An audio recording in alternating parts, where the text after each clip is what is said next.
No doubt last month's board meeting was pretty heated, but today everyone got along and got down to business. In fact, they discussed a very serious item of concern, the budget. We're continuing to plan and move forward as we can. Moving forward is just what the state board and superintendent plan to do after last month's meeting. Most of our meetings are dull. Most of our meetings are very cordial, and it's dealing with the nuts and bolts of education. It's important to continually focus on the students of this state and their needs, and I'm pleased that we were able to do that today. The importance of getting along may be one of the few things Barisi and board member Tim Gilpin agree about.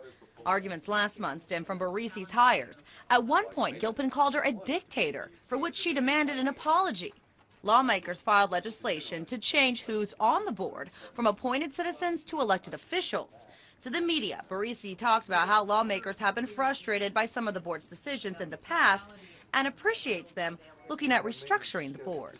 I will work with any board that the legislature decides that I need to work with. There should be a citizens board, as there has been for 40 some odd years, overseeing the politicians, overseeing the political issues. All that aside, the board and superintendent promised to stay focused on addressing financial woes that districts will face next school year. The governor has proposed 3% in cuts to education.